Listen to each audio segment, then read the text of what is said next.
There are few video game openings as iconic as Sonic the Hedgehog on the Sega Mega Drive. Not Genesis, Mega Drive. It matters. Back in 1991, this blue blur raced onto the scene with attitude, style, and speed. And for a lot of us, this was our first taste of something that wasn't Mario. It had an edge. It had a vibe. But looking back now, is the original Sonic the Hedgehog still as awesome as we remember? Or was it just lightning in a bottle? Welcome aboard the Traverse, I'm Rocket, and on today's episode of Blast or Bust, we'll see if Sonic 1 still holds up. Let's roll. Once upon a time, Nintendo was the absolute king of video games. Mario, Zelda, and Metroid led the most popular genre back then, platformers. However, another company was making efforts in order to dethrone or at least rival them. Enter Sega and their mascot Sonic the Hedgehog. Designed to be fast, cool, and totally 90s, Sonic was inspired by Michael Jackson, Coca-Cola branding, and that rebellious flair kids couldn't resist. His original design was actually a rabbit, but that concept evolved into Rystar later down the line. The villain? Dr. Ivo Eggman Robotnik, inspired by Theodore Roosevelt of all people. And yeah, there was going to be a damsel in distress, but they scrapped that early on, thankfully. This wasn't going to be another Mario clone. Sega had a vision, and in 1991, it came out.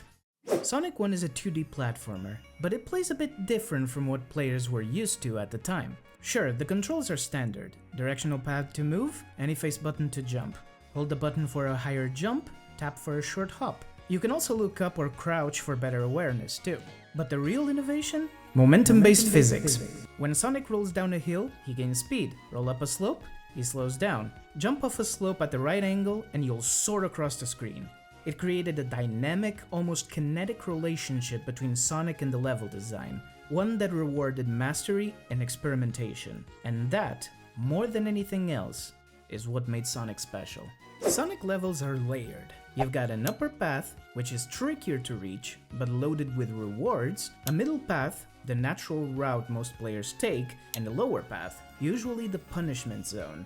Spikes, enemies, bottomless pits. The game encourages replayability, exploring new routes, finding hidden items, mastering tricky jumps. Even today, players are discovering secrets tucked into these stages. It's not just about going fast, it's about knowing when to go fast. If you enter a zone with 50 or more rings, you'll see a giant ring at the goalpost. Jump in, and you're transported to a spinning, chaotic special stage. Sounds cool, right? It is, until you play it. You barely control Sonic, the level rotates constantly, the physics are floaty, it's a nauseous simulator with questionable payoff. No supersonic, no extra stage, just bragging rights. For this playthrough, I skipped them. No regrets. Let's talk zones. 7 in total, each with its own vibe and difficulty spike. Green Hill Zone, a perfect first level. Speed, bounce pads, iconic music, this is how you hook a player.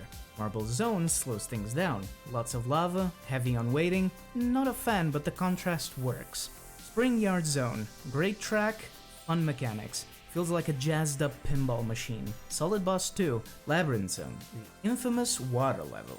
Slow movement, bubbles keep you alive, the countdown theme haunts my dreams. Starlight Zone is a beautiful speed-focused level, though it reuses a few too many set pieces. Still, one of the best. Scrap Brain Zone is a nightmare factory. Traps, instant deaths, and a third act that's basically Labyrinth Zone Redux. And finally we have the final zone. No rings, pure patience, but easy if you learn the patterns. So, what made Sonic 1 such a hit? Well, a few things. 1. The mascot. Sonic was built for the 90s. He's cool, fast, and a little edgy. It stood out. 2. The marketing. Sega does what Nintendo don't became a mantra. Sonic was in parades, commercials, and schoolyards. 3. The music. Masato Nakamura absolutely crushed it. Green Hill is legendary. Spring Yard? Fight banger. 4. The gameplay. A fusion of momentum, exploration, and visual flair. Sonic 1 was not just a Mario rival. It was a whole new way to play platform. It was different, it was bold, and it worked. Is Sonic the Hedgehog perfect? No.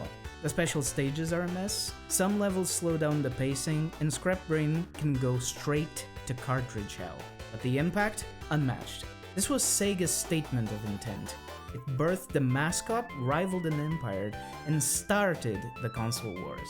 Even with its flaws, Sonic 1 is a total blast. Whether you're a newcomer or a nostalgic vet, it's absolutely worth playing. You can grab it dirt cheap and it holds up.